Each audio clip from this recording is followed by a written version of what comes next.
Well, for the second time in 6 months, the Federal Reserve has hiked interest rates, and the second hike actually came on Wednesday, just after 12 o'clock p.m. And for more insight on that, we turn to our chief financial expert, Sammy Franco, joining us via Zoom in his office in the Fresno Metro. Hello, Sammy. Welcome. Hey, how are you? Very Nice good. to be back. All right. Well, this just happened. I'm sure you were watching it as it came down. The Federal Reserve Chair, Jerome Powell, held a press conference on Wednesday about this. Are you surprised? No, it's going to continue to happen. This is how they're going to combat inflation. So what happened when they printed all that money is they flooded the market with brand new money. They flooded the economy with brand new money. So there was a lot more buying power out there. And as things started to hit reality, now they've got to course correct, and they've got record inflation going on. The only way to do that is to slow the economy down. And that's why you're seeing interest rates go up. It's harder to borrow. It's more expensive to borrow. Prices of everything are soaring.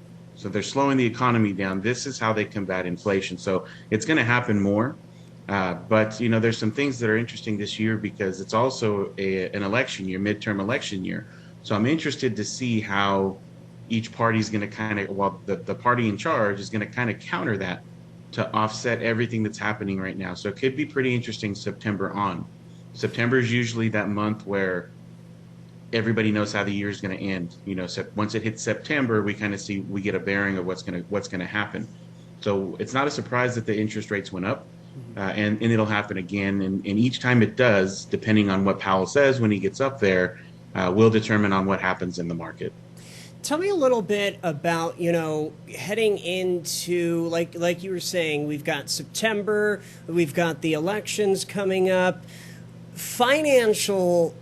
The financial situation right now is something that we haven't seen in a long, long time. Yeah, there's indicators in the market that predate 2008. I mean, you're talking all the way back to Depression times. Right. So that is something that is interesting to a lot of people because in our lifetimes, we haven't had to deal with that as far as, market indicators showing Great Depression features, and so we've got to really learn, the powers that be have to really learn how to combat that in a creative way.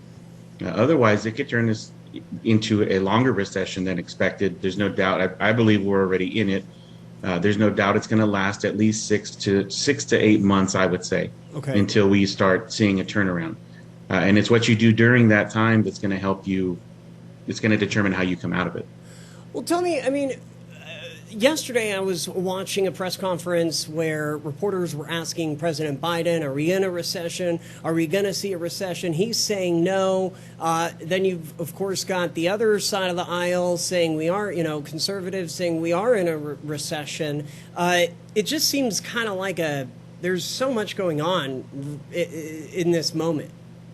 And that's exactly pointing to this is a midterm election year. So, of course, with Biden in charge, he's going to want to make the turnaround look faster. He's going to say there's not a recession coming, which almost everybody in the financial field will tell you there's a recession coming or it's here already. We're a month into it.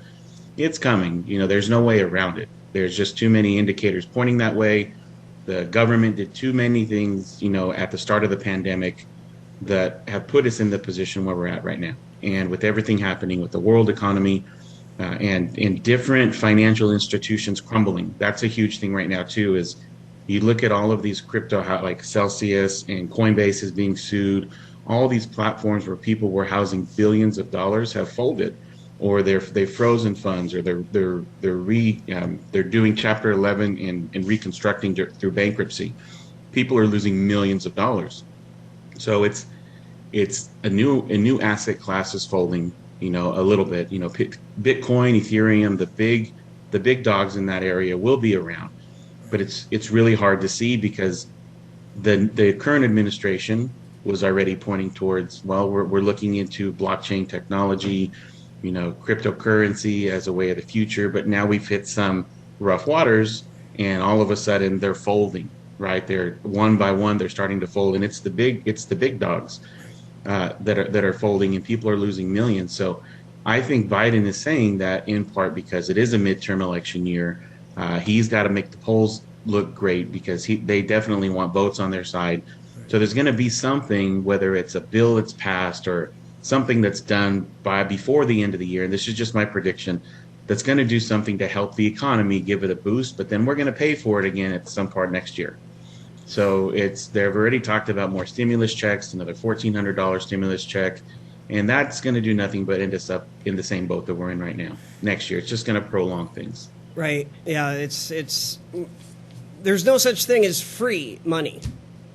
Never. Nothing is free. Right. You know, like they say in anything, there's no free lunch, right? So if someone invites you out for a free lunch and you're talking business, usually there's some kind of angle there. Right. So that nothing is free. There's no free money. It's going to come back and bite us one way or another.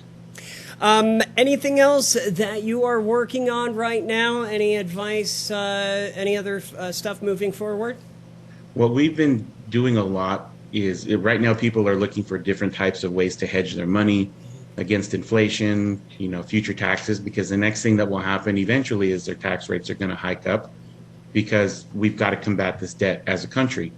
So what we do, aside from other different types of accounts that we hold for people, is we do something that is called either velocity banking, infinite banking. You can use the HELOC on your home. You can use cash value insurance. You can do it a bunch of different ways. But what it does is it provides a safe hedge for your money, and like insurance specifically. People right now, we've had people loading in $1 million a year set up for the next 5 years, pulling money out of different funds to secure it, but at the same time being able to leverage it back out. So look for a way to hedge money. It doesn't have to be insurance. It could be gold and silver. It could be something that's going to be a store of value. Bitcoin actually is going to be a decent one, even though it's taking a beating right now. That's going to be a pretty good store of value for the long term. So if you've got money and you can actually get into it right now, or you can move funds around, look to store it somewhere that's going to be a good hedge against inflation and taxes. If you're getting to retirement, you really got to take a look at your retirement plan and how you're going to be taking income, because the next year could dictate whether or not you're taking home $40,000 a year or $60,000 to $70,000 a year. So income can take a huge hit and have a big the economy right now can have a big impact on retirees who are entering retirement or even in retirement. Right. Wow. So much going on. Of course, people can reach out to you, Sammy Franco, at BeFinanciallyInformed.com. You're always willing to work with anybody and give them advice. Yeah, unlike some of the bigger firms out there, there's no minimum. So you might go to a firm and they say, well, you've got to have at least $250,000 of income. One of our sayings is no family left behind. So we help everybody. We work with everybody. We are financial educators. We do free webinars. So if you get you can contact us. Right now, our website is almost done. We're doing some upgrades to it and added some blogging and stuff to the website. So that's going to be up and running again real soon. But we're always looking to work with whoever is needing the help, and we're open to working with anyone. Well, this was couldn't have been a better day to do this with the Federal Reserve hiking the interest rates. And Sammy, thank you. We really appreciate it. Thank you. We'll see you next time. time. For having me on. All right. That's Sammy Franco, Be Financially Informed. I'm Austin Reed, and you're watching Central Valley Talk.